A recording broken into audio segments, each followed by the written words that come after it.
नमस्कार, जोहार। चलिए जानते हैं झारखंड की ताजा खबरों को, लेकिन उससे पहले अगर आपने अभी तक इस चैनल को सब्सक्राइब नहीं किया तो सब्सक्राइब कर लें, जिससे कि आपको झारखंड की ताजा खबर रोजाना मिलती रहे। सबसे पहली खबर, झारखंड में 31 जनवरी तक ठंड से राहत नहीं। 16 जिलों का न्यूनतम तापमान 10 डिग्री से नीचे। पहले सुबह कुहासा और धुंध के साथ झारखंड में ठंड एक बार फिर से वापस लौट आया। झारखंड में आधे से अधिक जिले का न्यूनतम तापमान 10 डिग्री के नीचे पहुंच चुका है। झारखंड में औसत मिनिमम तापमान 8 डिग्री से 10 डिग्री के आसपास है। बीते 24 घंटे में सबसे ठंडा जिला गुमला रहा और यहां का minimum temperature 8.1 degree Celsius record किया गया है। अगली खबर की बात करें तो रांची में छेड़छाड़ करने से रोका तो मारकर अधमरा किया। युवती को छेड़ने का विरोध करने पर हिंदपीढ़ी के सेकेंड स्ट्रीट निवासी अप्पू उर्फ इरशाद की बेरहमी से पिटाई की गई। पिटाई का वीडियो वायरल हो रहा है और वायरल वीडियो में दिख रहा कि पूर्व पार्षद मोहम्मद असलम और उसका भाई दिलावर समेत 5 युवक हॉकी और बेत लिए खड़े हैं। लगातार गाली गलौज करते हुए बेरहमी से अप्पू की पिटाई की गई। अप्पू लगातार जान बख्श देने की गुहार लगा रहा था, लेकिन आरोपियों को जरा भी तरस नहीं आ रहा। पैर पकड़ने के बाद भी वो अप्पू पर लगातार डंडे बरसा रहे। एक आरोपी कह रहा कि तुम्हें मेरे इतिहास के बारे में पता नहीं है, तुम मेरे भाई में हाथ कैसे डाल दिया, मेरे भाई को हथियार कैसे सटा दिया। अगली खबर, सड़क हादसे में सेना के अधिकारी समेत 3 की मौत। धनबाद से कुंभ स्नान करने के लिए गया था परिवार। प्रयागराज वाराणसी हाईवे पर डंपर से टकराई कार। धनबाद के खरना गढ़ा में रहने वाले सेना के अधिकारी के परिवार और उनके पड़ोसी राजीव सिंह का परिवार प्रयागराज वाराणसी हाईवे पर मिर्जा मुराद के पास सड़क हादसे का शिकार हो गया। सभी एक कार में सवार होकर धनबाद से कुंभ स्नान को प्रयागराज गए थे। वहां से लौटने के क्रम में हादसा हुआ। इस हादसे में सेना के अधिकारी शिवजीत सिंह, उनकी बेटी सोनम कुमारी और पड़ोसी राजीव सिंह की मौके पर ही मौत हो गई, जबकि शिवजी की पत्नी मीरा देवी और राजीव की पत्नी अलका सिंह गंभीर रूप से घायल हो गई। अगली खबर, रांची में फिटजी के 2 सेंटर बंद। अपरिहार्य कारण का हवाला देकर क्लासेस सस्पेंड। आकाश इंस्टीट्यूट के साथ साझेदारी की सूचना है। देश के विभिन्न राज्यों में 1 दर्जन से अधिक फिटजी कोचिंग के केंद्र बंद होने के बाद झारखंड की राजधानी रांची में चल रहे दोनों सेंटर बंद हो गए। इंजीनियरिंग प्रतियोगिता परीक्षा की तैयारी करवाने वाली कोचिंग फिटजी की ओर से छात्रों को मैसेज भेजा गया है। हालांकि संस्थान की ओर से भेजे गए मैसेज में यह कहीं नहीं लिखा हुआ है कि कोचिंग बंद कर दिया गया है। अगली खबर, राज्य में होटल, हॉस्पिटल एवं बैंक्वेट हॉल के लिए 30 दिन में लेना होगा एनओसी।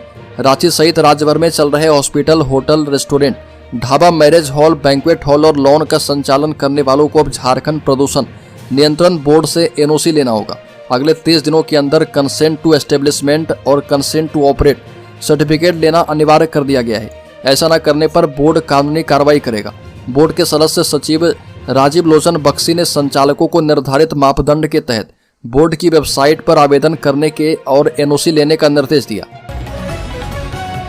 अगली खबर, कल्पना सोरेन ने कहा कि मुख्यमंत्री हेमंत सोरेन ने राज्यवासियों, खासकर के महिलाओं के जीवन स्तर में सुधार करने के लिए ऐसी योजनाएं लागू की है जिसे विपक्ष कभी सोच भी नहीं सकता।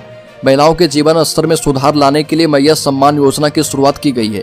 कल्पना सोरेन ने कहा कि विपक्ष को यह डर सता रहा था कि हेमंत सोरेन द्वारा चलाई जा रही योजनाओं और उनके द्वारा किए जा रहे कार्य उसे सत्ता से दूर न कर दे, और इसी कारण पिछले वर्ष 31 जनवरी को उन्हें जेल में डाल दिया गया। अगली खबर, झारखंड के ठेठ नागपुरी गायक और भिनसरिया राग के राजा महावीर नायक को पद्मश्री। झारखंड के प्रसिद्ध ठेठ नागपुरी गायक और भिनसरिया राग के राजा महावीर नायक को पद्मश्री सम्मान देने की घोषणा की गई है। इनसे पहले झारखंड के मुकुंद नायक और मधु मंसूरी हंसमुख को पद्मश्री मिल चुका है। महावीर नायक ने बताया कि दिल्ली के कला संस्कृति मंत्रालय से उन्हें सूचना दी गई। उन्होंने गायकी के अलावा झारखंड अलग राज्य के लिए आंदोलन भी किया था। 1962 से ही ठेठ नागपुरी गीत गा रहे। अगली खबर, मुख्यमंत्री हेमंत सोरेन ने झारखंड में पर्यटन को बढ़ावा देने और पर्यटकों को बेहतर से बेहतर सुविधा देने की दिशा में एक और सौगात राज्यवासियों को दिया है। दुमका जिला के अंतर्गत मयूराक्षी नदी पर स्थित मसानजोर डैम परिसर में नवनिर्मित इको फ्रेंडली रिसोर्ट का विधिवत पूजा अर्चना करके उद्घाटन किया गया। उन्होंने कहा कि झारखंड में पर्यटन के क्षेत्र में अपार संभावनाएं हैं। ऐसे में पर्यटक स्थलों के विकास को लेकर हमारी सरकार लगातार आगे बढ़ रही है। अगली खबर, आर्थिक नाकेबंदी तीसरे दिन भी जारी, भूखे रहकर डटे आंदोलनकारी। बता दें कि टाटा स्टील की विजय टू लौह अयस्क खदान में 23 जनवरी की सुबह 5 बजे से झारखंड मजदूर यूनियन की ओर से जारी आर्थिक नाकेबंदी तीसरे दिन भी जारी रही। खदान के सैकड़ों मजदूर अपनी 14 सूत्री मांगों को लेकर अनिश्चितकालीन आर्थिक नाकेबंदी करते हुए खदान का उत्पादन एवं माल ढुलाई को पूरी तरह से ठप कर दिए। प्रबंधन भी तटस्थ नजर आ रहा और वह मजदूरों से वार्ता करने अब तक आंदोलन स्थल पर नहीं आया है। अगली खबर झारखंड के छात्रों के लिए बड़ी खबर, 8वीं और 9वीं की परीक्षा स्थगित। झारखंड एकेडमिक काउंसिल ने 8वीं और 9वीं बोर्ड की परीक्षाएं स्थगित कर दी है।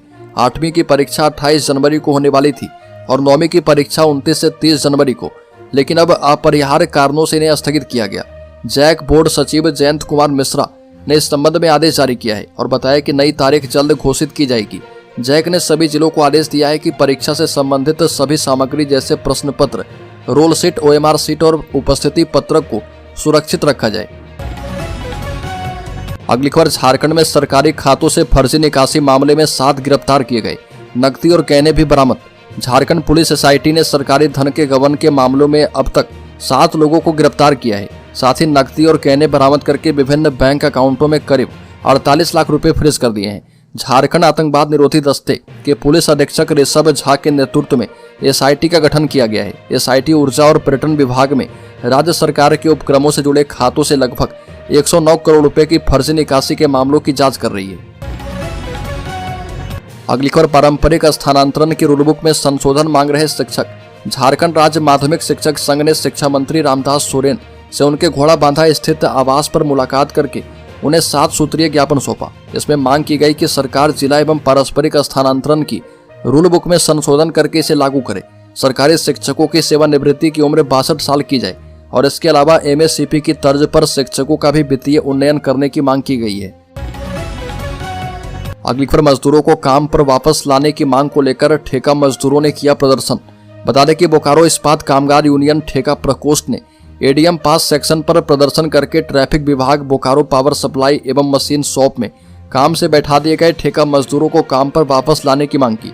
बोकारो इस्पात कामगार यूनियन एटक के महामंत्री रामश्रय प्रसाद सिंह ने कहा कि ठेका मजदूर पर हो रहे जुल्म एवं ठेकेदार की ओर से ठेका श्रमिकों के अधिकार एवं गाढ़ी कमाई को हड़प जाने की समस्या पर चिंता व्यक्त की है। अगली खबर, झारखंड के बोकारो में हाथी का आतंक। झारखंड के बोकारो में हाथी के कुचलने से पलामू पंचायत के छोटकी कुड़ी गांव की सुरजी देवी की मौत हो गई। वहीं सुरजी देवी का पति मंझलू मांझी चोटिल हो गया। जानकारी के मुताबिक पति पत्नी जंगल की ओर जा रहे थे और इसी क्रम में हाथी ने पति पत्नी पर हमला कर दिया। अस्पताल ले जाते समय सुरजी देवी ने दम तोड़ दिया। इधर पलामू पंचायत के ही दर्जी मोहल्ला में हाथी ने मोहम्मद आबू तालिब की पत्नी कमर जहां खातून को भी घायल कर दिया। अगली खबर, रामगढ़ में एनकाउंटर में मारे गए आलोक तूरी मामले की जांच करेगी CID। रामगढ़ जिला के कुजू OB क्षेत्र में 11 जनवरी को एनकाउंटर में मारे गए TPC उग्रवादी आलोक तूरी उर्फ आलोक से जुड़े मामले की जांच अब CID करेगी।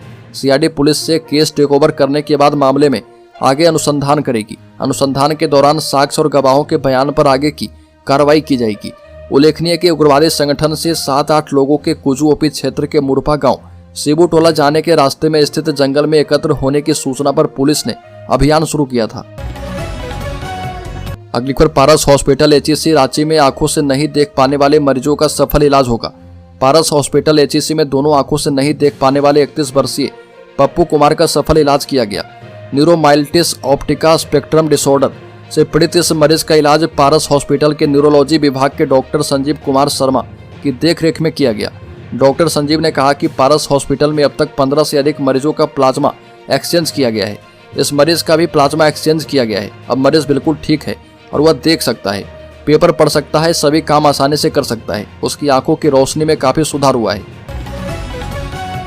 अगली खबर, रांची में गर्जा बुलडोजर तोड़ दी गई कई दुकानें। बता दें कि झारखंड में रांची की यातायात व्यवस्था को दुरुस्त करने के लिए लगातार कार्रवाई की जा रही है।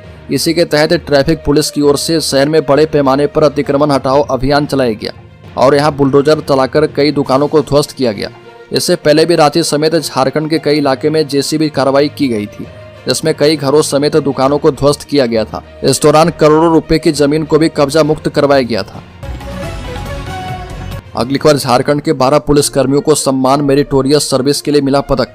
गणतंत्र दिवस 2025 के मौके पर झारखंड पुलिस के 2 पुलिस महानिरीक्षक, 1 पुलिस उपाधीक्षक सहित 12 पुलिसकर्मी को उनके विशिष्ट और सराहनीय सेवा के लिए medal for meritorious service MSM से सम्मानित किया गया। मेडल फॉर मेरिटोरियस सर्विस प्राप्त करने वाले IG रैंक के अधिकारी का नाम डॉक्टर माइकल राजे S है और अन्यपु विजय लक्ष्मी है। अगली खबर, झारखंड में यूपी से भी अच्छी पढ़ाई पर उच्च शिक्षा में नामांकन बढ़ाने की आवश्यकता। राज्यपाल सह कुलाधिपति संतोष कुमार गंगवार ने कहा कि विकास के लिए शिक्षा जरूरी है। राज्य में छात्रों को बेहतर शिक्षा दी जा रही है। उन्होंने आगे कहा कि उत्तर प्रदेश से झारखंड में पढ़ाई अच्छी हो रही है और झारखंड टेक्निकल यूनिवर्सिटी के पहले दीक्षांत समारोह को बतौर मुख्य अतिथि वो संबोधित कर रहे थे। उन्होंने कहा कि उच्च शिक्षा में नामांकन में हमारा राज्य पीछे है, इसे आगे बढ़ाने के लिए प्रयास करना होगा। राज्यपाल ने कहा कि इमरजेंसी में मुझे गिरफ्तार करके जेल में डाल दिया गया था और मैं जेल से LLB पास किया हूँ। 8 बार लोकसभा का सांसद रहा हूँ और इसके बाद झारखंड में राज्यपाल बनने का अवसर मिला है। अगली खबर, DGP ने कहा कि सहारा झारखंड के निवेशकों के पैसे जल्द लौटाए वरना कड़ी कार्रवाई होगी। झारखंड में सहारा समूह के निवेशकों की राशि लौटाने के लिए झारखंड पुलिस और CID लगातार प्रयासरत है। इसी बीच पुलिस मुख्यालय में DGP और सहारा इंडिया की लीगल टीम की बैठक की गई। इस बैठक में सहारा के कुछ निवेशक भी शामिल हुए। DGP ने सहारा इंडिया को चेतावनी दी कि वह झारखंड के निवेशकों की राशि जल्द से जल्द लौटाने की प्रक्रिया शुरू करे वरना सहारा के खिलाफ कड़ी कार्रवाई शुरू की जाएगी। DGP ने सहारा की टीम से यह जानकारी भी मांगी है कि झारखंड में कितने लोगों ने कितनी राशि सहारा में निवेश किया और इसकी विस्तृत जानकारी सबसे पहले उपलब्ध करवाएं। अगली खबर, रांची में राज्यपाल तो दुमका में मुख्यमंत्री ने फहराया तिरंगा। मुख्यमंत्री ने कहा कि आपके भरोसे ने हमारी जिम्मेदारियां बढ़ाई है। राज्यपाल का सरकार की योजनाओं और उपलब्धियों पर जोर। 76वें गणतंत्र दिवस के मौके पर राजधानी रांची के ऐतिहासिक मोरहाबादी मैदान में राज्यपाल संतोष गंगवार ने झंडोत्तोलन किया। वहीं उपराजधानी दुमका के पुलिस लाइन मैदान में मुख्यमंत्री हेमंत सोरेन ने ध्वजारोहण किया। दोनों ही जगहों पर झांकियां प्रस्तुत की गई, जिसे काफी सराहना मिली। उपस्थित लोगों को संबोधित करते हुए राज्यपाल संतोष गंगवार ने राज्य सरकार की योजनाओं और उपलब्धियों पर जोर दिया। राज्यपाल संतोष गंगवार ने कहा कि हमारा लोकतंत्र विश्व का सबसे बड़ा और जीवंत लोकतंत्र है। हमारे इस महान लोकतंत्र का आधार है हमारा संविधान। अगली खबर, झारखंड के शेयर होल्डर्स इन्वेस्टर्स के लिए बड़ी खबर। ICICI बैंक का अक्टूबर-दिसंबर तिमाही में मुनाफा 15% बढ़ा। ICICI बैंक का अक्टूबर-दिसंबर तिमाही में स्टैंड अलोन नेट प्रॉफिट यानी शुद्ध मुनाफा सालाना आधार पर 15% बढ़कर 11,792 करोड़ रहा। पिछले साल की समान तिमाही में ये 10,272 करोड़ रहा था।